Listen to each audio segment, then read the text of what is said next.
Alors l'objectif, je vais laisser la parole à Fleur, mais on va essayer de faire ça dans un format un peu ludique d'interaction. Peut-être que Fleur va pouvoir vous dire quelques mots, et puis ensuite on va essayer de faire un échange de questions-réponses, que ça soit interactif et vraiment intéressant pour tout le monde. Merci beaucoup, merci à tous pour votre accueil. Je suis passée tout à l'heure en centre-ville et j'ai vu que ces rencontres nationales du numérique ont l'air d'être un très beau succès cette année. Et bravo d'avoir organisé ça, parce que c'est précisément ce que, lorsque j'étais membre du gouvernement et que j'ai lancé avec mes équipes la dynamique French Tech, c'est exactement ce qu'on voulait essayer d'inspirer, c'est-à-dire que l'idée que nous avions, c'était non pas de créer un label figé avec un cadre, un cahier des charges, mais c'était plutôt de donner envie aux écosystèmes locaux, régionaux, de s'organiser, de trouver le moyen de faire en sorte que les gens puissent se rencontrer, de créer des espaces de rencontres, des meet-up, comme disent les Américains, parce qu'on pensait que c'était très important pour que les écosystèmes puissent maturer, grandir, etc. Et donc, voir ce qui est réalisé dans le cadre de ces rencontres nationales du numérique et qui correspond exactement à ce qu'était l'esprit de la French Tech, et ça me fait très plaisir. Et puis je me dis que finalement tous ces efforts, parce que ça représentait aussi un peu des efforts de lancer ce type d'initiative, c'était pas vraiment une politique publique au sens traditionnel du terme, tous ces efforts n'auront pas été vains, et je suis sûre que ça va continuer encore beaucoup dans cette direction. Je suis très heureuse d'être présente, parce que je me rends compte depuis Paris que finalement c'est sans doute un peu difficile pour les entreprises qui sont en région, parfois d'accéder au financement, d'accéder au circuit de décision qui leur permettent de savoir quels sont les bons fonds qui correspondent bien à leur projet. On rencontre pas mal d'entreprises qui viennent nous pitcher dans nos bureaux à Paris et qui viennent qui ne sont pas parisiennes, mais je vois bien, et les chiffres le disent très bien, que finalement 70% des levées se font en Île-de-France. Donc c'est, je le sais, un peu compliqué lorsqu'on n'est pas dans la grande métropole de se mettre dans les bons circuits pour faire grandir et développer son entreprise. Donc je pense qu'on a aussi un peu d'efforts à faire, l'écosystème, l'industrie du capital risque. On essaye de le faire à travers France Digital, un peu d'efforts à faire pour aller davantage à la rencontre des écosystèmes locaux, parce que voilà, le talent est également réparti, il n'est certainement pas qu'en Île-de-France ou à Paris, et le potentiel de succès, de licorne, il est très certainement sur tout le territoire français. Donc je m'engage à relayer en tout cas l'invitation qui m'a été faite par certains d'entre vous tout à l'heure pour que France Digital organise des FD Day, des journées où en fait certains membres de France Digital côté investisseurs se déplacent dans les régions, dans d'autres villes pour recevoir des pitchs d'entreprises locales. Donc c'est un peu industriel, hein, c'est un peu à la chaîne sur une journée ou 2 jours, mais voilà, ça permet de faire en sorte que les investisseurs viennent à vous plutôt que vous n'alliez à eux à Paris. Alors,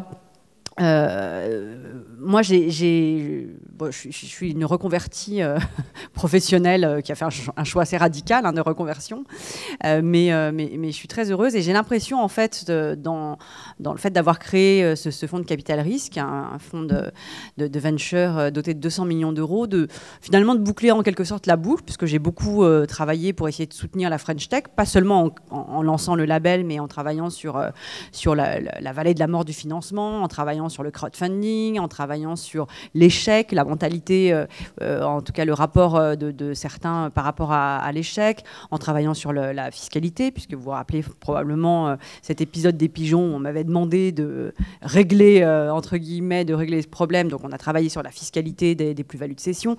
Enfin, on a travaillé sur un certain nombre de choses qui peuvent faire d'un écosystème un environnement plus favorable pour le développement et la croissance des entreprises. Et donc après avoir consacré beaucoup d'efforts à essayer de faire en sorte que la France soit un terreau plus favorable et mieux perçu à l'étranger pour développer des startups. Maintenant, je viens en financement de ces startups et j'ai l'impression de finalement faire un peu la même chose, mais sous un autre angle. Et en fait, la raison pour laquelle j'ai eu envie de faire ce métier à quoi je m'étais, enfin c'était une idée à laquelle je ne m'étais pas particulièrement préparée avant, y compris lorsque j'étais au gouvernement, c'est que une chose m'obsédait complètement quand j'étais ministre en charge de l'économie numérique et de l'innovation, c'est que je voyais bien à quel point finalement dans ces vagues successives de révolutions industrielles puis numériques, avec la révolution des plateformes, des moteurs de recherche et puis maintenant l'intelligence artificielle, le véhicule autonome, la blockchain, enfin on voit bien qu'il y a un certain nombre de vagues d'innovation qui demain vont déterminer les nouvelles sources de création de valeur. Et eh bien, on se rend compte que finalement l'Europe a quand même raté pas mal de coches dans le cadre de ces premières vagues de transformation radicale de l'économie. Et la chose qui m'obsédait, c'était que la France et l'Europe ne ratent pas les futures étapes de ces révolutions. Parce que pour tout un tas de raisons qui sont liées aux formes de régulation de l'Union européenne, à la politique de concurrence que nous avons menée, qui a sans doute empêché la consolidation des acteurs européens au profit finalement de multinationales qui sont aujourd'hui américaines et chinoises. Ce qu'on constate, c'est qu'il y a quand même une part croissante de la valeur qui est captée par un petit nombre d'acteurs, que ces acteurs sont malheureusement essentiellement non européens, donc plutôt américains et demain chinois, que les montants qui sont investis aujourd'hui en R&D dans l'intelligence artificielle, dans le véhicule autonome, sont absolument colossaux dans ces géographies, que ça permet aussi à de très très grandes entreprises très riches et qui sont devenues des spécialistes de l'évitement fiscal d'attirer à eux les meilleurs cerveaux. Et aujourd'hui, la guerre des cerveaux fait rage et sera sans doute critique demain pour aussi permettre aux économies de créer de la valeur. Et donc, dans ce contexte, qui est un contexte extrêmement compétitif, même si l'économie numérique est effectivement une économie de la collaboration, mais dans ce contexte qui est néanmoins très compétitif, eh bien, je crois que la seule façon pour les Européens et les Français de tirer leur épingle du jeu, c'est d'abord d'avoir les moyens de leur croissance. Donc c'est pour ça que c'était important que l'industrie du capital risque et que le financement des entreprises de manière générale attire notre attention et soit cohérente avec l'ambition qu'ont les entrepreneurs en France et en Europe désormais. Et je pense qu'il y a beaucoup de progrès qui a été fait aussi au cours des dernières années dans la structuration de cette industrie du capital risque. Donc ça va dans le bon sens. Il faut que les régulateurs aient aussi conscience que certaines décisions qu'ils peuvent prendre peuvent être hyper nocives et toxiques pour les acteurs européens et au contraire très bénéfiques pour des acteurs non européens. Donc il y a un vrai sujet sur la fiscalité et la réglementation. Je pense en particulier aux réglementations qui concernent la vie privée, l'exportation de données, etc. Donc il y a un rôle majeur des gouvernants et de ceux qui prennent des décisions de régulation pour, non pas pour être protectionnistes, mais enfin pour en tout cas, à tout le moins, ne pas prendre des décisions qui vont favoriser plutôt des acteurs étrangers plutôt que européens. Et je pense que dans les écosystèmes économiques, eh bien, il y a une nécessaire prise de conscience que probablement il y aura des alliances à tisser avec demain d'autres écosystèmes régionaux. Moi, je travaille beaucoup avec l'Asie. J'ai des liens d'affaires très très forts avec notamment la Corée et l'Asie de l'Est. Et donc, ce que j'essaye de faire avec les entreprises dans lesquelles j'investis, c'est de faire en sorte de trouver des synergies industrielles très fortes ou business très fortes avec des acteurs asiatiques et d'essayer de construire comme ça des ponts entre des entreprises qui ont des produits ou des services ou des savoir-faire complémentaires afin de pouvoir créer des géants, on l'espère, régionaux et puis demain mondiaux. Mais je crois vraiment très profondément qu'on aura besoin de créer ce type de partenariat et ce type d'alliance stratégique industrielle avec des acteurs d'Asie de l'Est, peut-être demain aussi de l'Afrique ou de l'Amérique latine, pour essayer de tenir notre rang dans la compétition internationale. Et donc voilà, j'estime que finalement, en étant investisseur, c'est aussi un petit peu ça qu'il faut essayer de pousser. Faire en sorte que on puisse non pas être uniquement des prestataires de services ou des prestataires ou des sous-traitants de grandes entreprises, de grandes multinationales qui ne seront pas européennes, mais qu'on puisse aussi avoir des champions, des licornes, des décalicornes, des européennes. C'est un peu ça mon rêve, quoi.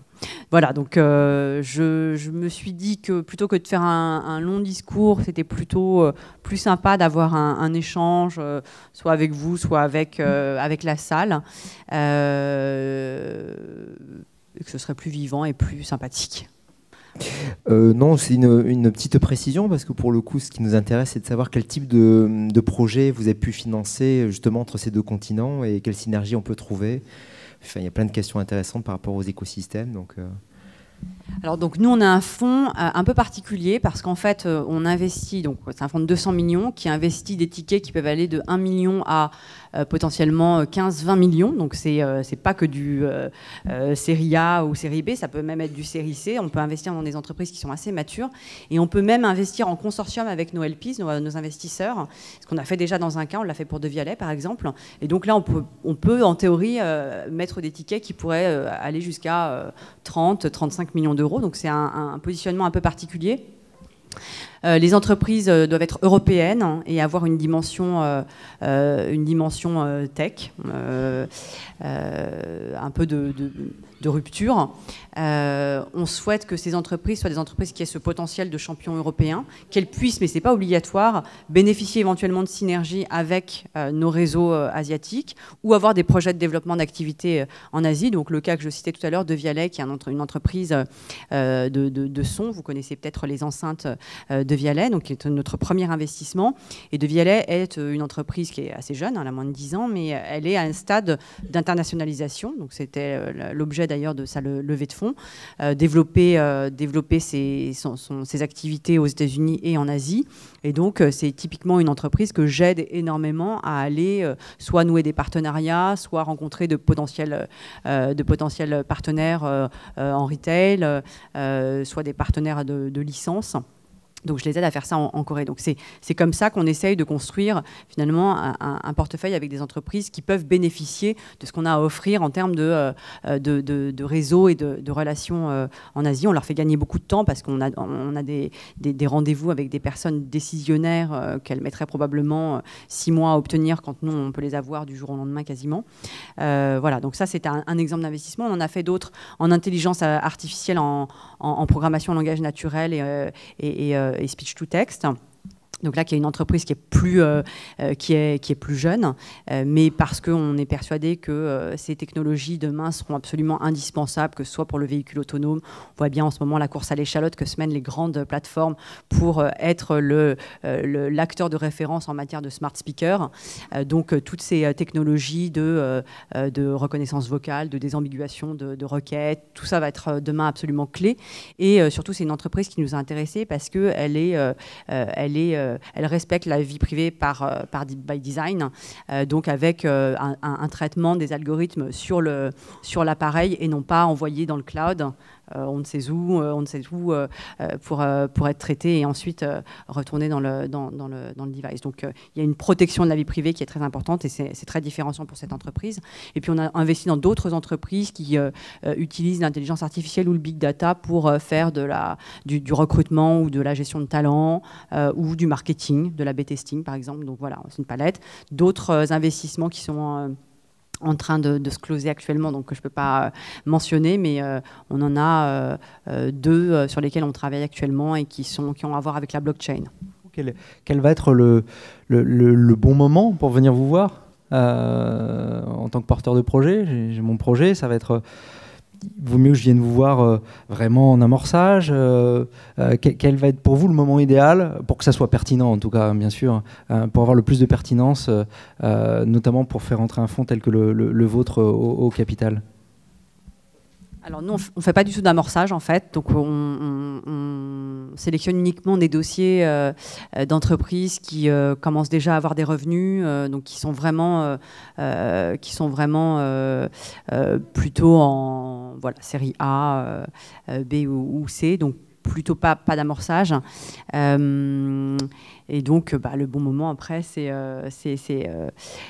n'y a pas de particulièrement bon moment. C'est une entreprise qui correspond à notre doctrine d'investissement et qui est dans une logique d'internationalisation. Si en plus elle a un attrait particulier pour les marchés asiatiques, ça peut rentrer dans notre doctrine d'investissement. On reçoit beaucoup de projets. Depuis qu'on a commencé en janvier, on a dû en regarder à peu près 1 millier, donc c'est vraiment pas mal pour un premier fonds. Mais voilà, il y a un site internet et tout le monde peut évidemment nous envoyer son dossier. Du coup, vous avez parlé de revenus, peut-être aussi de traction. Est-ce que vous allez investir aussi dans des startups qui n'ont pas encore trouvé leur business model? Je pense à Zenly, là, qui nous a fait un bon exemple il n'y a pas si longtemps, qui n'avait pas encore trouvé la manière de monétiser, mais qui était une belle valeur technologique et qui s'est fait racheter par Snapchat. Donc, est-ce que ça aussi, vous allez vous baser sur l'attraction de nouvelles techno? Ça peut arriver. Ça peut arriver.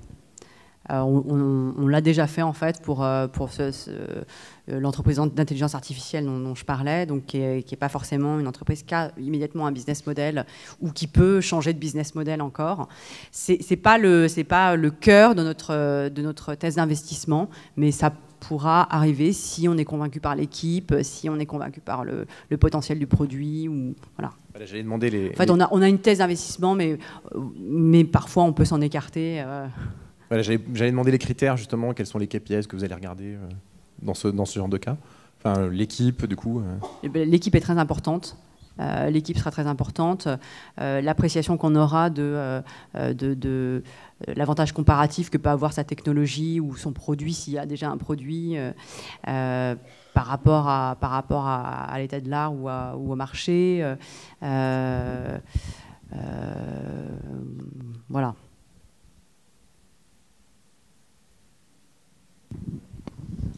Bonsoir. En tant qu'ancienne ministre, quel regard portez-vous sur la politique actuelle du numérique? Juste comme ça, par curiosité. Ouais, je commande pas trop. Non, mais sans commenter, juste comme ça. J'aime beaucoup Mounir, hein, je le connais depuis très très longtemps. Ouais. On a un long passé de militants ensemble, donc c'est vraiment quelqu'un que j'apprécie. Moi, je regrette un petit peu que en fait qu'il n'y ait plus de ministère en charge du numérique, c'est-à-dire en fait il n'y a plus de service, quoi. Donc ça, je pense que c'est toujours un gros handicap en fait quand vous êtes un peu privé d'une autorité sur des services administratifs. Ça rend les choses quand même très très compliquées, et du coup ça rend compliqué de gagner ses arbitrages, ça rend compliqué d'obtenir des crédits, ça rend compliqué voilà, tout un tas de choses. Donc ça, je trouve que c'est pas forcément une marque comment dire, d'intérêt très fort qui a été faite au secteur numérique, enfin c'est pas un secteur le numérique, mais au numérique, que de l'avoir privé de moyens d'action, quoi. Donc voilà.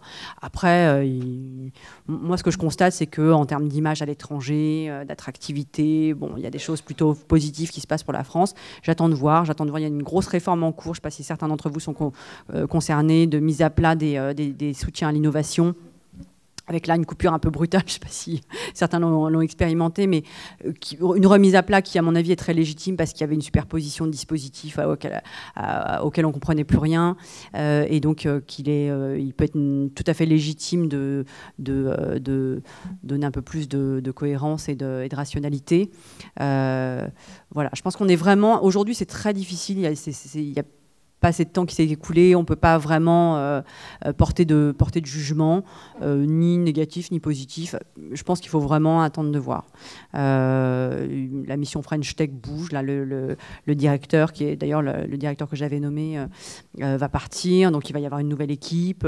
Le Conseil national du numérique, c'est pareil, il n'y a pas vraiment non plus une nouvelle présidente a été nommée, mais les décrets de composition ne sont pas parus, donc on est un peu entre deux eaux, et donc c'est un peu difficile aujourd'hui de dire exactement dans quelle direction on va et quels sont finalement quelle est la vision ou quels sont les objectifs qui sont assignés à cette politique. Moi, quand j'ai pris le poste, je me suis fixé à moi-même une feuille de route. Elle était large d'ailleurs parce que j'avais aussi en charge le déploiement du très haut débit, la régulation des postes et des télécoms, le lancement de la 4G en France, enfin, mais je savais exactement, enfin, j'avais déterminé dans toutes ces zones la création du crédit d'impôt innovation, enfin, il y avait un certain nombre de choses sur lesquelles je savais très très bien quels étaient les objectifs que je voulais atteindre. Là, je ne sais pas très bien ce qu'ils sont, je pense qu'il faut laisser un peu le temps aussi aux équipes de formuler leurs objectifs de moyen et long terme, et puis après on verra, hein, il faut être un peu patient. Oui, bonjour. On représente les 4 startups qui ont été accélérées dans le cadre des rencontres nationales du numérique. Donc, il serait intéressant d'avoir votre regard sur le secteur des EdTech. et son financement, et puis les plans de développement et les opportunités dans ce secteur particulier. Alors, nous, on n'a pas du tout fait de EdTech pour l'instant, mais bon, on n'a qu'un an d'existence, donc on est tout petit, tout jeune. En revanche, ce que je constate, c'est qu'il y a, tout à l'heure, je parlais un peu de la structuration de l'industrie du capital risque qui s'est quand même pas mal transformé au cours des dernières années, avec d'abord des fonds qui sont beaucoup plus importants en Europe, je parle du marché européen en général, et puis des fonds qui sont spécialisés. Ça, c'est un truc assez nouveau. C'est-à-dire qu'il y a des fonds qui sont spécialisés en intelligence artificielle, spécialisés et puis donc certains spécialisés en EdTech. Donc il y en a pas mal qui se sont créés, enfin pas mal, il y en a quelques-uns qui se sont créés en tout cas ces dernières années, qui peuvent être des fonds de corporate. Il y a des grands éditeurs qui se sont mis à s'intéresser de près à la question et qui donc ont des petits fonds en propre. Je pense en particulier à Hachette, qui investit dans les EdTech. Il y a d'autres fonds qui sont en train de se créer sur le sujet, donc c'est probablement des fonds qui sont très intéressants pour vous. Je pense que ce n'est pas forcément un secteur très facile pour des raisons de modèle économique, parce que sans doute ce sont des sujets où la monétisation n'est pas forcément très évidente. Peut-être qu'elle l'est plus dans certains secteurs comme la formation professionnelle continue, ce genre de choses. Mais moi, j'ai vu passer quelques très très jolis dossiers récemment, portés par des entrepreneurs très talentueux. Donc je pense que c'est un secteur qui est d'autant plus d'avenir que je pense qu'il y a une dimension dont on parle assez peu aujourd'hui, qui est la manière dont on va finalement travailler à la formation de tous ces gens dont les métiers vont disparaître, non pas dans 10 ans, mais demain. Parce que, vous le savez bien, l'automatisation et la combinaison de l'automatisation et de l'intelligence artificielle va faire disparaître quantité de métiers et va faire que beaucoup de gens vont devoir envisager une réorientation professionnelle. Je trouve qu'on parle assez peu de ce sujet alors que c'est demain et c'est pas forcément dans les métiers les moins qualifiés. Vous avez sans doute vu aujourd'hui ce qui se passe sur la jurisprudence, la recherche en jurisprudence ou la radiologie ou la cardiologie, où finalement des algorithmes aujourd'hui sont parfois dans le diagnostic plus pertinents que l'œil humain. Et donc il y a un certain nombre de tâches qui vont être demain totalement redondantes et qui pourront très bien être effectuées par des robots intelligents. Et donc la façon dont on va pouvoir occuper ou former les gens qui occupent ces postes aujourd'hui, c'est une question qui, à mon avis, est une question sociale et sociétale majeure, mais qui n'est pas tellement traitée, je trouve, dans le débat public. Et donc, probablement, tout le secteur des EdTech, compte tenu de ce qu'est la formation professionnelle aujourd'hui en France, qui est très perfectible, on va dire, pour être dans l'euphémisme, je pense qu'il y a vraiment énormément de choses qu'on peut attendre de ce secteur et du développement de ce secteur pour justement accompagner cette révolution numérique qui est un peu inquiétante parce qu'elle peut laisser beaucoup de gens sur le carreau. Qui sont les grands investisseurs de Corelia Capital ? Alors, il n'y en a qu'un, en fait. C'est un fonds un peu mono-LP. C'est Naver. Naver, c'est une société coréenne. C'est la première entreprise d'Internet en Corée. La Corée du Sud, c'est un pays assez intéressant parce que c'est le seul pays où Google n'est pas en position dominante sur le search. 95%, ou je crois, enfin, Google doit avoir sur 4% du marché. Et ce, sans intervention de l'État. Donc, ce n'est pas le cas Yandex, ce n'est pas le cas Baidu. C'est ni comme la Chine, ni comme la Russie. Donc, c'est vraiment parce que la pertinence culturelle local du moteur de recherche a fait qu'il a été adopté massivement et pas le moteur et pas Google. Donc c'est assez intéressant. Et cette entreprise a été créée en 1999 par un ingénieur qui venait de chez Samsung. Il a lancé donc Naver, le moteur de recherche qui est devenu le portail numéro 1 en Corée en 1999. En 2011, il a lancé un réseau social qui s'appelle Line, qui est un service de messagerie instantanée de type WhatsApp, un mélange WhatsApp-Snap. Qui est numéro 1 en Asie du Sud-Est. Donc c'est un réseau social qui a acquis ses 100 premiers millions d'abonnés, je crois, en moins de temps que Facebook. Donc ça a été assez massif dans toute l'Asie du Sud-Est. Et l'ensemble pèse aujourd'hui en capitalisation boursière 30 milliards. Donc c'est assez exceptionnel parce que quand j'étais ministre en charge du numérique, moi je rêvais un peu d'histoires, de success stories, d'histoires de réussite un peu à cette mesure, d'entreprises créées il y a moins de 20 ans et qui réussissent à atteindre des valorisations de 30 milliards. Il n'y en a pas encore assez en Europe, et c'est un peu à ça que je faisais allusion tout à l'heure quand je disais qu'il faut essayer d'utiliser la réussite d'entreprises comme celle-là, de la coupler aussi avec des réussites ou des perspectives des entreprises qui ont un fort potentiel en Europe, parce que je pense qu'à deux, on peut réussir demain à concurrencer les GAFA pour résumer très grossièrement. Et ça sera plus difficile si on est tout seul, chacun dans nos coins. Donc c'est cette entreprise-là, Naver et sa filiale Line, qui ont investi. Et j'ai pas voulu ouvrir le capital à d'autres investisseurs parce qu'en fait notre objectif était tellement stratégique et emportait donc des conséquences en termes de structuration du fonds, telles que finalement les conditions auraient été un peu compliquées à accepter pour d'autres investisseurs. Mais le prochain fonds que je lèverai probablement fin 2018, début 2019, sera un fonds qui sera sans doute encore avec une forte tonalité asiatique, parce qu'il y a beaucoup d'intérêt et d'appétence en ce moment en Asie pour ce qui se passe en Europe, mais sera ouvert à d'autres LPs, d'autres investisseurs. Oui, bonjour.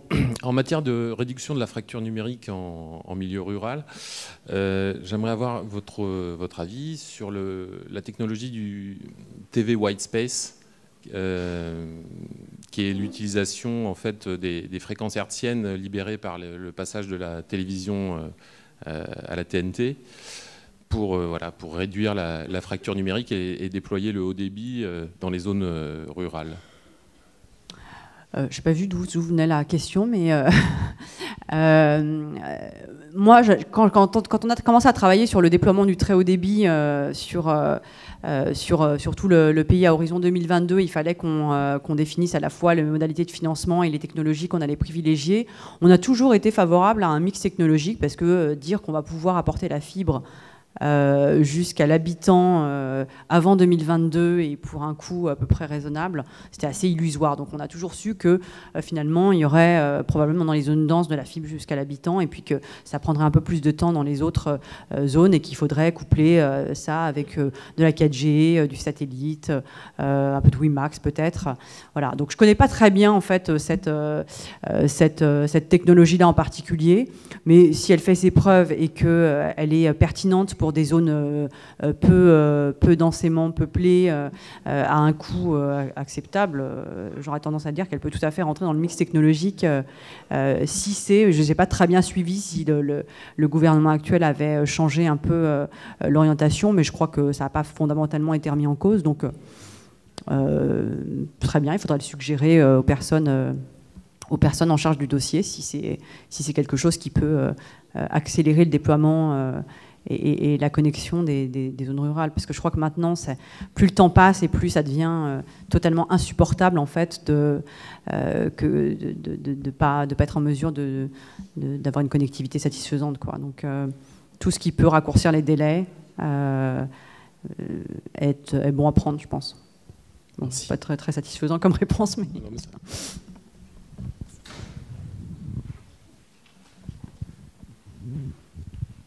Bonsoir.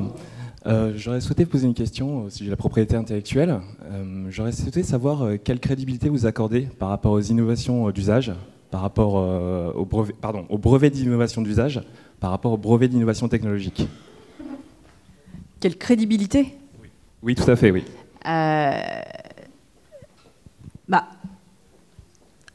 Moi, je me souviens très bien quand on a voulu mettre en place le crédit d'impôt innovation pour compléter le crédit d'impôt recherche, on a eu une énorme difficulté de définition, parce que finalement, définir ce qu'est une innovation, c'est quand même extrêmement compliqué. Et à plus forte raison, une innovation d'usage.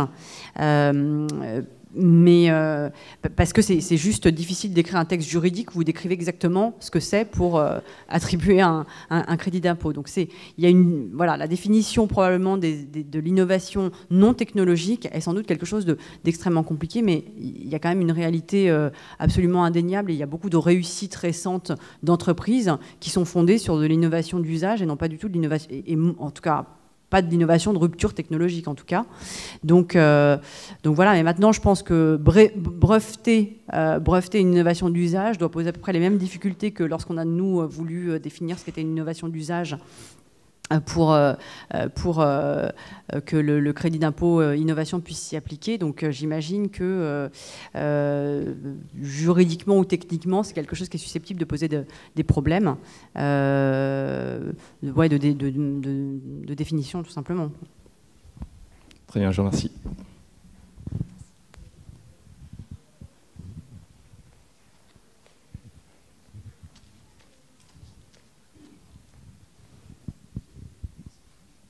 Bonsoir.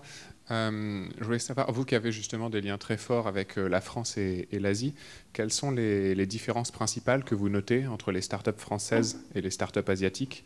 Et est-ce que le contexte est le même, peut-être vis-à-vis des grands groupes? Et comment vous expliquez le fait que les géants asiatiques émergent, enfin, des startups émergent et deviennent de véritables licornes, et qu'on n'a pas justement l'équivalent en Europe? Il y en a pas, enfin, il y en a beaucoup en Chine. Il y en a beaucoup en Chine, mais il n'y en a pas énormément. Enfin, moi, l'exemple que je citais tout à l'heure est quand même une exception, et surtout en Corée du Sud, où l'économie est quand même très largement dominée par des conglomérats. C'est pas forcément des environnements business où c'est très facile pour des PME ou pour des startups de devenir ensuite des grandes entreprises. Donc moi, c'est vraiment la raison pour laquelle je pense que les environnements d'affaires sont très très différents, les cultures sont très différentes. Il ne faut pas du tout se mentir là-dessus. C'est très compliqué. Quand je disais tout à l'heure, il faut créer des ponts pour que des entreprises travaillent ensemble. C'est pas du tout quelque chose qui est facile à réaliser, parce que les cultures business sont juste pas les mêmes, et c'est toujours très compliqué de travailler ensemble de manière très intime et très étroite lorsqu'on n'a pas les mêmes formations, les mêmes réflexes, les mêmes références. Donc c'est compliqué. Mais c'est précisément parce que je trouve qu'il n'y a pas suffisamment d'exemples pas seulement de licornes, mais enfin d'entreprises comme celle qui a investi chez moi, d'entreprises qui valent des dizaines de milliards de dollars et qui ont les reins suffisamment solides peut-être pour concurrencer les grandes multinationales. C'est précisément parce qu'il n'y en a pas suffisamment que je pense qu'une des solutions, pas sûr que ça marche, mais qu'une des solutions, ça peut être justement de s'allier lorsqu'on a des complémentarités fortes. Nous, on sait bien, par exemple, qu'en Europe, en France, en tout cas, on a très très bons ingénieurs, on a de très bons chercheurs.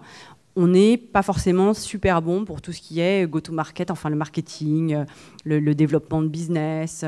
Et donc souvent, vous voyez des entreprises qui réussissent bien, après finalement avoir laissé leur centre de recherche et développement en France et leur base d'ingénieurs en France, et puis mis leur fonction marketing et bizdev aux États-Unis, par exemple. Et donc c'est en train de changer, bien sûr, puisque c'est une généralité, mais de manière générale, je pense qu'on a une façon d'aborder le marché pour toutes les applications, pour tous les services qui sont des services au public, aux consommateurs, B2C, qui est une culture probablement moins mature qu'aux États-Unis. Donc, en Asie, je pense que c'est un peu la même chose, c'est-à-dire qu'il y a beaucoup de talent aussi, il y a une formation qui est de très très bon niveau, une formation académique. Il y a aussi probablement un environnement qui est actuellement très stimulant, avec des entreprises qui sont très, très importantes, qui sont très grosses et qui peuvent venir nourrir l'écosystème. Je pense à des boîtes comme SoftBank qui viennent financer l'écosystème. Donc il y a des ingrédients qui sont un peu comparables, et je pense que ça devrait nous pousser à essayer de créer ces alliances dont je parle. En ce moment, les pays qui produisent le plus de licornes, quand vous regardez aujourd'hui les statistiques, c'est les États-Unis et la Chine, quoi. Et la Chine rattrape, mais de manière exponentielle, le retard qu'elle pouvait avoir. C'est absolument incroyable. Et les investissements en R&D en Chine sont massifs, sont extrêmement massifs. Donc voilà, il y a des cultures qui sont différentes, mais je pense qu'il y a des similitudes, en tout cas dans les ambitions qu'il faut avoir, parce que beaucoup d'entreprises asiatiques peuvent être des succès régionaux, mais pas nécessairement mondiaux. Et je pense qu'on aurait tout intérêt à essayer de combiner nos forces pour essayer de créer des acteurs économiques plus puissants.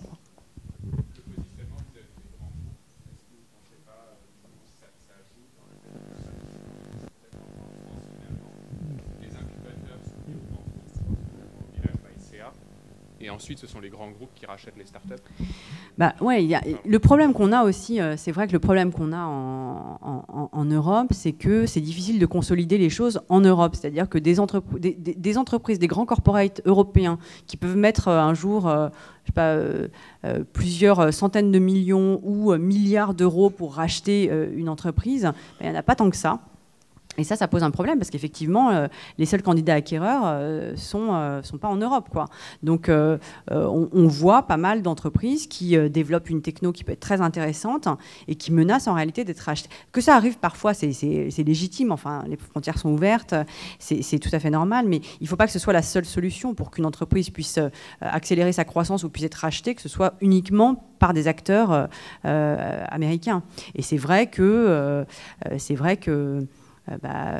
on voit bien là, les acquisitions qui ont été faites récemment dans l'intelligence artificielle, dans le véhicule autonome, tout ce qui se passe en ce moment autour des smart speakers. Vous voyez bien qui sont les acteurs qui sont en train de prendre énormément d'avance et qui ont donc fait les acquisitions pour ça auparavant, sont des acteurs américains et chinois. Donc il y a un vrai sujet, et c'est pour ça que c'est important qu'il y ait des sources de financement en Europe et qu'il y ait demain aussi un Nasdaq européen et qu'il y ait aussi des entreprises, des gros corporates qui puissent animer un peu ce marché des startups européennes. C'est important qu'il y ait tout ça, tous ces ingrédients-là, pour qu'on soit capable de produire des entreprises qui restent des entreprises européennes.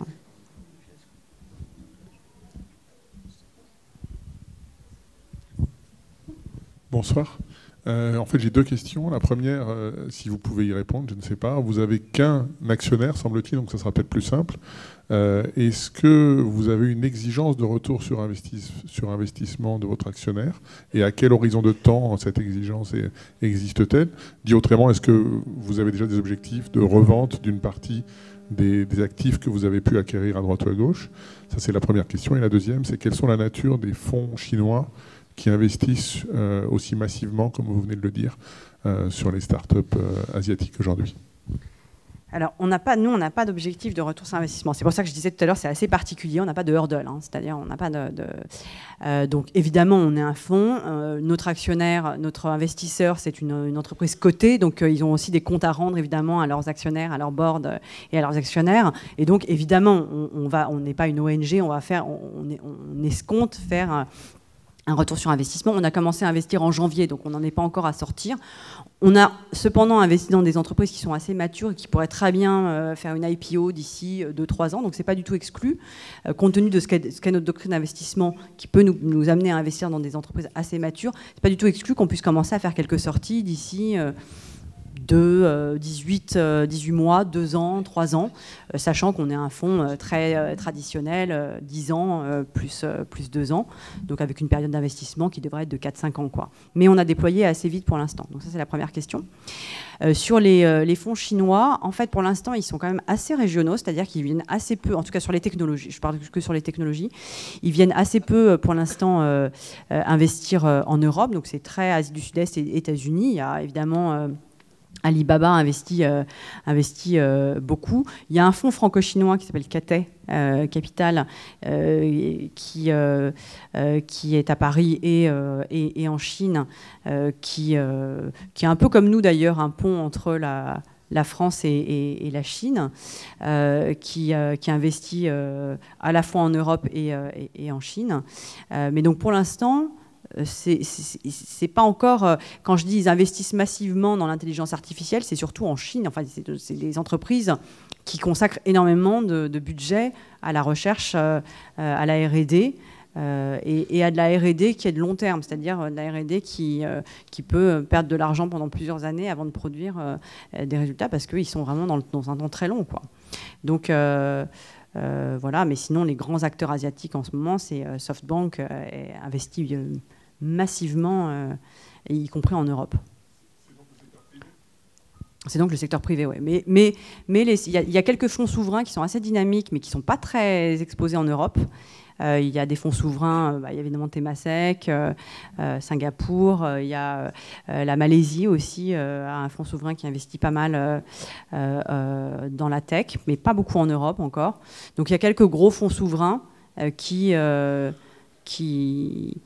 regardent la tech de manière assez approfondie. Ouais. Bonsoir. En tant que créatrice de la French Tech, qu'est-ce que vous pensez du mouvement French Fab? Ça, c'est la première question. Et la deuxième question, qui est un peu liée, c'est quelle est, à votre avis, l'image de l'industrie française à l'étranger, notamment par rapport à la dynamique de l'industrie du futur? Est-ce qu'on est perçu comme une industrie en pointe en matière d'industrie du futur, ou est-ce que voilà, la France n'est pas forcément en pointe dans ce secteur, à votre avis, d'un point de vue étranger? Alors, French Fab, c'est très bien. Enfin, tout ce qui permet de mobiliser un peu les acteurs économiques autour d'une dynamique, autour d'objectifs de progrès, tout ça, c'est, à mon avis, très positif. Si ça se traduit vraiment par des choses, des choses concrètes, quoi. La manière dont c'est perçu, bon, là, l'initiative, elle est assez récente. On est une industrie qui est quand même assez peu robotisée pour l'instant, y compris quand on compare avec des pays comme l'Allemagne bien sûr, mais l'Italie aussi, où la robotisation de l'industrie a été beaucoup plus rapide. Ça ne veut pas dire qu'on ne peut pas être peut-être plus aller plus vite dans d'autres domaines. Je pense en particulier à tout ce qui se passe en ce moment. Je vois beaucoup d'entreprises, moi, passer, qui travaillent sur la supply chain, qui travaillent avec beaucoup d'intelligence artificielle pour optimiser les processus industriels, sur tout ce qui est réalité virtuelle ou réalité augmentée aussi pour améliorer les process industriels. Donc, je pense qu'on a de très très belles boîtes en France, ou de très belles compétences en tout cas pour travailler sur cette question de l'usine du futur. Donc voilà, je pense que c'est plutôt bien de promouvoir cette dynamique-là à travers ce label ou cette appellation. Je ne suis pas sûre qu'à l'étranger, la France soit perçue encore comme très très en pointe sur ces sujets-là, mais enfin, ce sont des choses qui peuvent se retourner assez rapidement si tout le monde s'y met, quoi. Bonsoir. J'ai une question. Aujourd'hui, comment on fait pour... pardon, je suis là. Comment on fait pour accompagner des projets en phase d'amorçage? Les business angels régionaux sont peu présents, et bien sûr, les pouvoirs publics interviennent, mais ce n'est pas suffisant. Voilà, comme vous parliez tout à l'heure de série B, série C, aujourd'hui, pour les projets en phase d'amorçage, comment on fait? Merci. Alors, comment on fait, au sens de comment il faudrait faire, ou... ouais.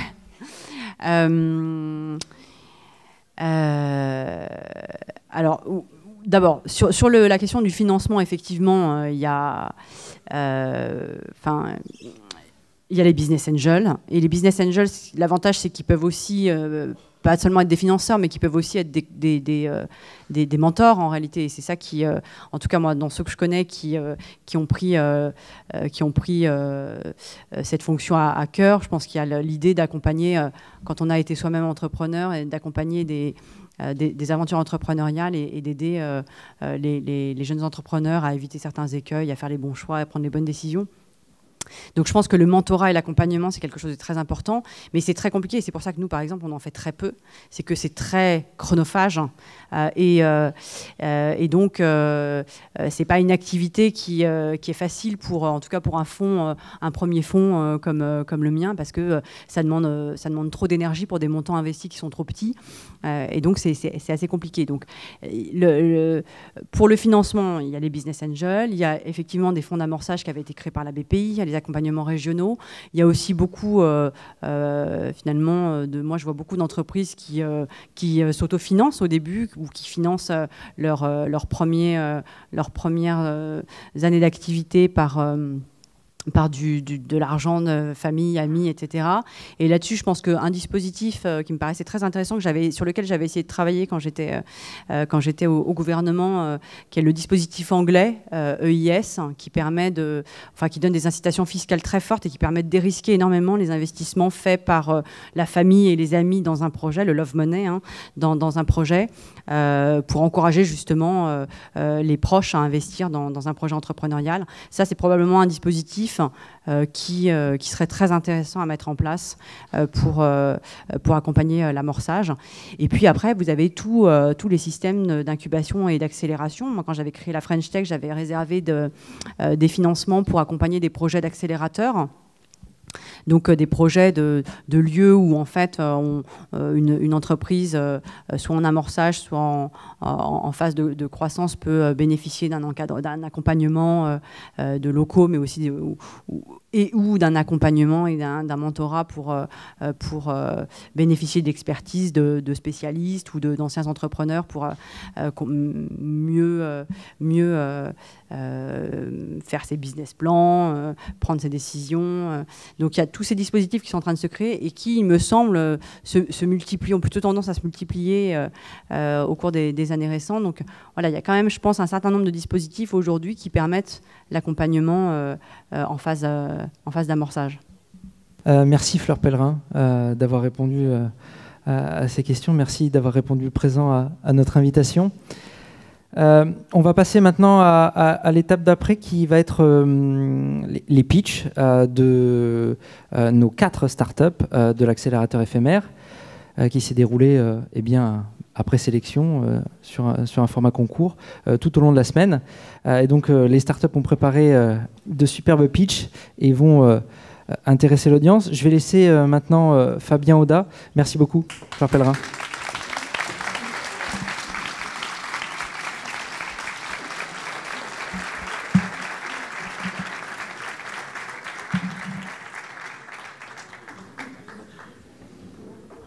Fabien, je te laisse la parole. Merci Mickaël, je vais faire très court parce que l'intérêt c'est que vous écoutiez ce que les startups ont à vous dire et je pense qu'elles ont des très belles choses à vous raconter. Ce programme d'accélération, ça a été une semaine extrêmement intensive. Je dis une semaine parce qu'on a fait une première session d'une journée à la Maïf à Niort en novembre. Et là, on vient de passer 4 jours ensemble au lycée Victor Hugo, qui nous a extrêmement bien accueillis et qui a permis au SPN de développer sur une semaine ce qu'il est capable de faire d'habitude sur un accélérateur Startinov qui dure 3 à 6 mois, avec des méthodes de Lean Startup et de Design Thinking notamment. C'était un véritable défi pour nous et c'était surtout en quelque sorte un POC pour voir si le territoire était en capacité d'accompagner des startups EdTech avec leurs spécificités. Et on fera évidemment le bilan à la fin, mais je pense que ça a été une certaine réussite. Déjà une réussite dans le concours, puisqu'on a fait une phase d'appel à projet d'1 mois et on a reçu 38 dossiers, dont 15 de la région Nouvelle-Aquitaine, mais aussi 14 de la région Île-de-France et 9 d'autres régions françaises, ce qui veut dire que notre territoire est attractif et que le programme qu'on proposait pouvait intéresser des startups françaises. Et c'est notamment dû à l'accompagnement qui a été mis en place avec les partenaires. Donc je vais essayer de les citer sans en oublier. C'est jamais évident. Le premier d'entre eux, c'est la Maïf, qui est notre partenaire majeur sur la French Tech et qui a fait à la fois office d'accompagnement, de coaching. On a fait toute une session dans leur laboratoire d'innovation qui a été extrêmement intéressante. Également, la Caisse des dépôts et consignations, qui a été partenaire financier dans le jury d'évaluation, ainsi que l'Europe via les fonds régionaux et la région Nouvelle-Aquitaine. Et ensuite, on a tout un ensemble de partenaires, notamment de partenaires locaux et régionaux, qui ont accompagné les startups au fil de l'eau. Le premier d'entre eux étant Réseau Canopé, et également Startup for Kids, Tralalaire, qui était présent avec nous. Le ministère de l'Éducation est également passé, et notamment Mathieu Gendron, le directeur du numérique pour l'éducation, qui a, semble-t-il, été assez bluffé par l'accompagnement qu'on avait mis en place et aussi par le niveau des startups qui est présent. C'est important de le souligner et j'espère que vous allez l'être également dans quelques instants. On a également été soutenu par Tata Consultancy Service qui est venu aider les entreprises sur la partie UX Design, ergonomie, parce que c'est évidemment important dans un projet de start-up, par l'Université de Poitiers et notamment le laboratoire de recherche Techné, qui est un laboratoire spécialisé dans le numérique éducatif, qui a également accompagné les startups tout au long de la semaine. Et voilà, on les a challengés sur aussi bien les aspects de monétisation, on en parlait tout à l'heure, que sur des interviews utilisateurs. Donc ils sont allés dans le lycée à la rencontre des lycéens, mais aussi de professeurs, de personnel encadrant. Et ils se sont vraiment confrontés pour vraiment améliorer leur projet. Et ils ont terminé aujourd'hui par une préparation à la communication et au pitch. Donc j'espère que celle-ci a été efficace. En tout cas, soyez indulgents avec eux, puisque c'est la première fois ce soir qu'ils vont présenter leur projet, nouvelle version. Et je pense que c'est pour eux un excellent test d'être là devant vous ce soir, avant, pourquoi pas, de le proposer à des investisseurs. Voilà, donc sans plus attendre, on va commencer par la première startup qui est TalkTalk BNB.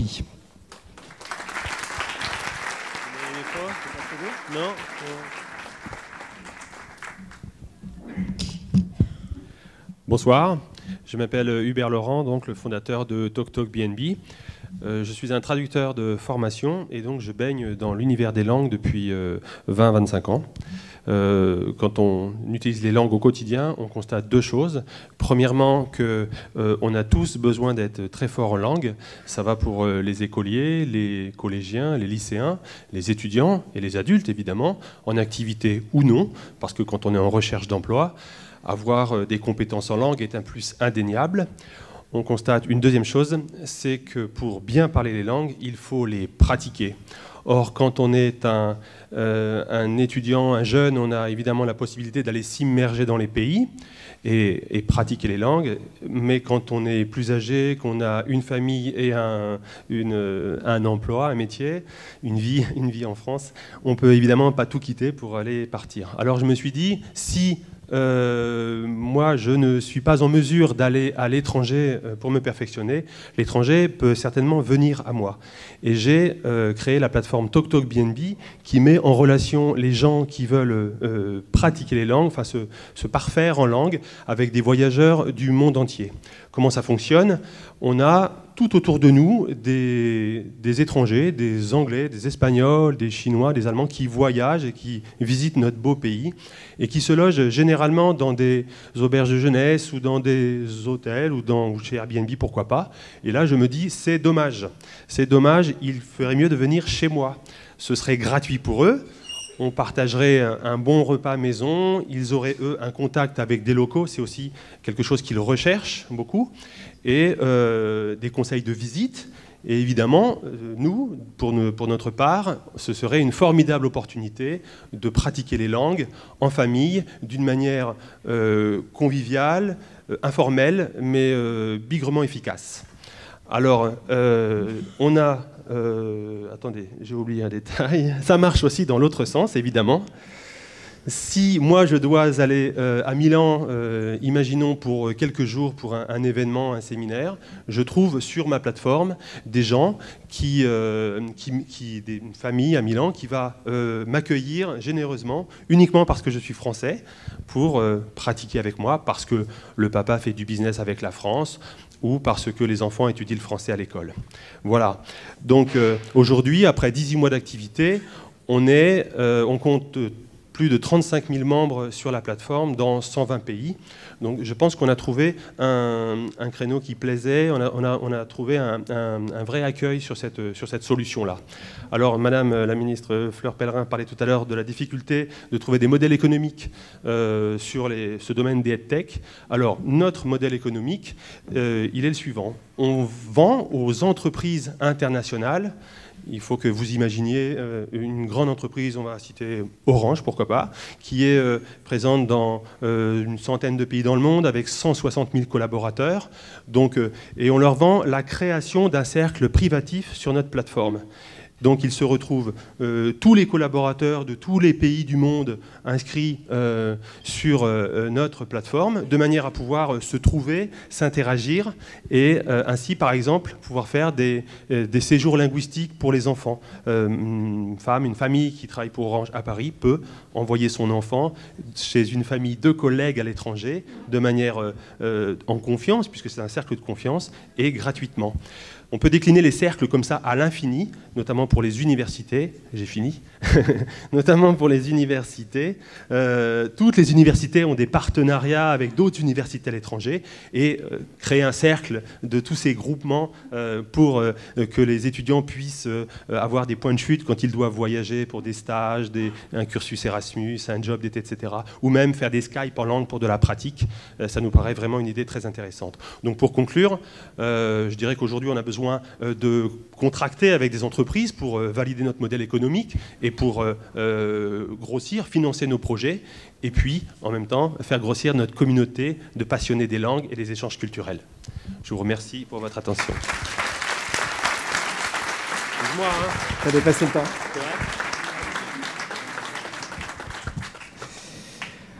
Sans s'attendre, on va passer au pitch suivant et donc je vous demande d'accueillir Study Advisor.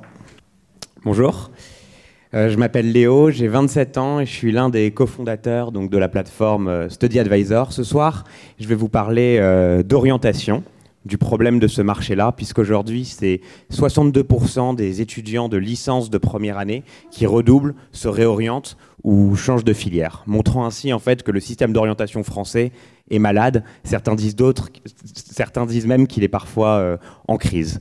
Le problème de l'orientation aujourd'hui, c'est que c'est un sujet qui se situe à mi-chemin entre du business, puisque la question sous-jacente, c'est celui du recrutement des écoles, du recrutement des universités pour les étudiants, et une question sociale, puisque c'est la question de l'orientation des jeunes.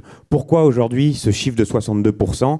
Pourquoi aujourd'hui il y a une inefficacité du marché? Pour plein de raisons. Aujourd'hui, les jeunes, pour s'orienter, comment ils font? Ils vont dans des salons de l'orientation. Des salons aujourd'hui, c'est quoi? C'est des espèces d'énormes supermarchés où des écoles vendent un petit peu leur formation. Le problème des salons, en fait, c'est qu'on a pensé à tout le monde, sauf aux étudiants qui sont un petit peu perdus et qui doivent choisir leur formation parmi des écoles qui vendent leur formation. La deuxième possibilité aujourd'hui, les salons en plus sont présents que dans les grandes villes et pas tout au long de l'année. La deuxième possibilité aujourd'hui pour s'orienter, c'est des coachs, conseillers psychologues d'État, mais qui sont en sous-effectif aujourd'hui pour répondre malheureusement à toutes les demandes et à toutes les requêtes d'orientation des étudiants. La troisième possibilité, peut-être, c'est le réseau, les amis d'amis. Sauf que ce réseau, soit vous y avez accès, parce que vous venez d'un milieu favorisé, mais il peut être biaisé, vous rêvez d'être médecin, toute votre famille est avocat, soit vous n'y avez pas accès, parce que vous venez d'un milieu un petit peu défavorisé. C'est pour ça aujourd'hui que la plateforme Study Advisor veut faire la révolution de l'orientation, veut casser les codes du marché de l'orientation. Study Advisor, c'est quoi? C'est une plateforme avec 2500 étudiants actuellement en cours de formation ou tout fraîchement sortis d'études qui sont disponibles gratuitement pour répondre à toutes les requêtes d'orientation pendant 30 minutes par téléphone. Vous allez sur la plateforme, vous tapez un métier, une formation qui vous inspire, on vous fait matcher directement avec un advisor de votre choix et il va être disponible pour discuter avec vous pendant 30 à 40 minutes pendant un appel téléphonique. À la fin de l'appel, l'advisor vous met en relation avec un programme qui est partenaire de la plateforme, privé comme public. Aujourd'hui, Study Advisor s'appuie sur 3 valeurs: la gratuité, et on restera gratuit, on le restera tout le temps, l'accessibilité et l'authenticité. Nos advisors ne sont pas des représentants commerciaux de leurs écoles, ils ne sont pas des ambassadeurs, ils sont juste uniquement là pour raconter leur expérience et pour parler d'eux. Aujourd'hui, cette révolution que l'on a entamée, on veut la poursuivre, on veut la prolonger, on veut la développer partout dans le monde. On oriente 100 étudiants par jour aujourd'hui par téléphone, puisque nos advisors répondent depuis leur canapé, depuis chez eux, depuis leur campus, des advisors en école de commerce, en école de design, en école d'art, et qui parlent de leur expérience quotidienne par téléphone, puisque c'est des centaines d'appels aujourd'hui qui transitent depuis la plateforme. Aujourd'hui, on souhaite se développer à l'international. On lance la plateforme en Angleterre à partir du mois de janvier. Et donc voilà, je sais qu'il y a des journalistes dans la salle, donc si vous voulez sharer, liker, snapper, écrire, avec grand plaisir. Voilà.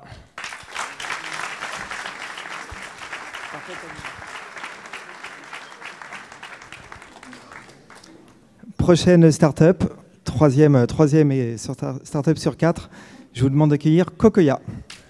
Bonsoir, donc moi je suis Stéphanie Sereanichini, la fondatrice de la start-up Cocoya. Et je suis sûre que chacun d'entre vous, comme moi, avait eu le fameux message « serveur POP ne répond pas » ou alors « l'imprimante ne se connecte pas » ou encore « boîte mail saturée ». Et je suis sûre que, comme moi, vous vous êtes dit « mais à qui je vais pouvoir demander de l'aide ?» Donc vous avez demandé à votre meilleur ami geek qui en a assez de vous répondre, ou alors vous avez cherché des heures sur Internet sans avoir la réponse à votre question, ou encore vous avez payé une fortune à un prestataire informatique qui n'a pas forcément répondu à votre question. Alors nous, Cocoya, quel est notre objectif? Notre objectif, c'est l'inclusion numérique. Notre objectif, c'est que personne ne reste sur le bord de la route concernant la révolution technologique. Notre objectif, c'est de ne pas augmenter la fracture numérique entre le citoyen augmenté 3.0 et les autres. Donc en gros, et notre postulat, c'est de dire la meilleure situation pour apprendre les nouvelles technologies, c'est de résoudre une difficulté à laquelle nous sommes confrontés. Donc notre offre est la suivante. Marie est partie en vacances, elle a pris plein de photos, elle rentre chez elle et elle voudrait les imprimer pour les donner à sa famille, à ses amis. Mais Marie ne sait pas comment télécharger les photos de son téléphone sur son ordinateur, elle ne sait pas comment les imprimer. Donc elle contacte Cocoya et Cocoya la met en relation avec un jeune passionné des nouvelles technologies qui connaît ces sujets par cœur, qui va chez elle, à son domicile, et qui lui explique comment faire pour que la prochaine fois, Marie soit complètement autonome pour imprimer ses photos. Donc voilà, nous sommes une plateforme de mise en relation entre des personnes qui ont des difficultés avec le numérique et des personnes qui sont passionnées et qui ont envie de transmettre. Donc ce qu'on appelle nos Cocoya Trainers sont recrutés dans des écoles d'informatique en général. Ils sont très très pédagogues et leur objectif, c'est vraiment de participer à un enjeu sociétal majeur qui est l'éducation numérique.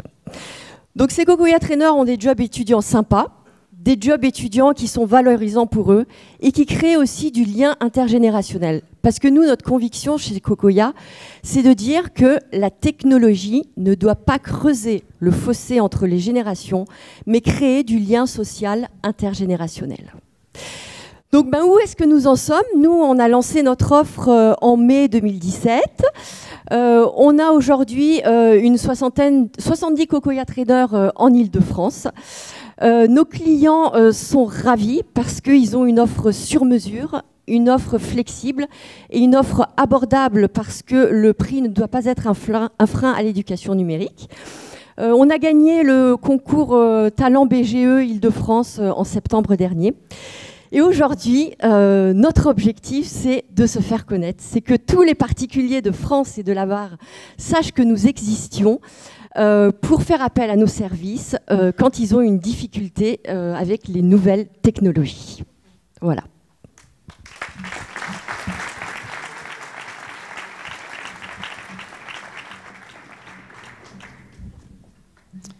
Et maintenant, place à la dernière start-up, j'appelle Pixis. Bonsoir, je m'appelle Borna et je suis le cofondateur de Pixis. Et quand j'étais petit, je voulais être astronaute. Mais mon père m'a dit, Borna, pas du tout, tu seras médecin. Et je me suis dit à la fin, mais pourquoi pas archéologue? Bref, nous savons tous combien c'est difficile pour un jeune aujourd'hui répondre à la question, mais qu'est-ce que je vais faire plus tard?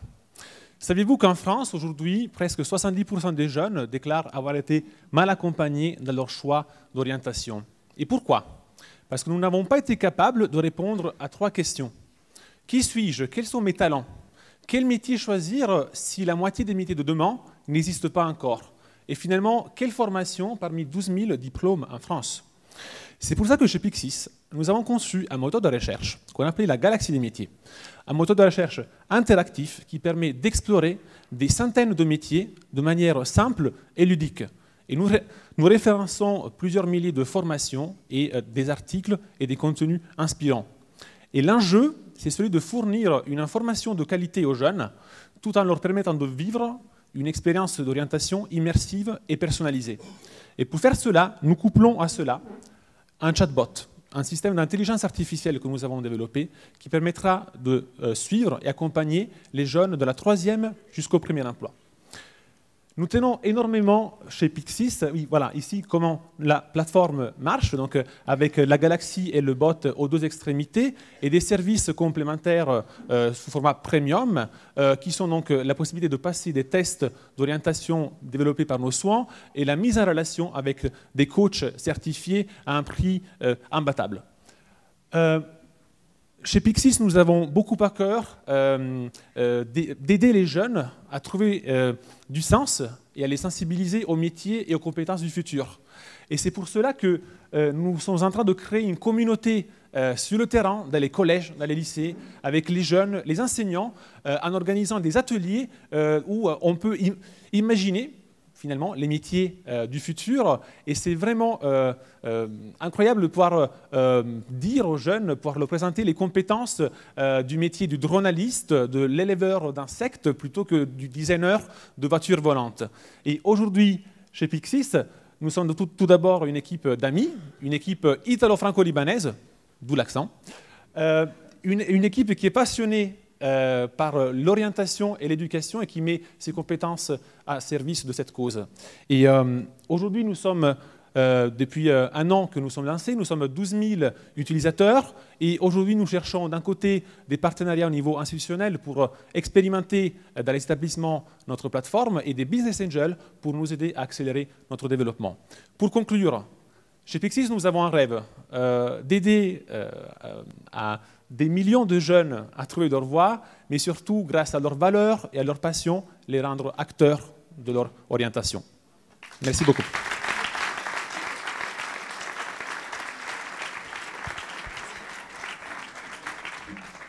Je pense que vous pouvez effectivement tous les applaudir très fort parce que voilà, ils ont beaucoup travaillé pour en arriver là.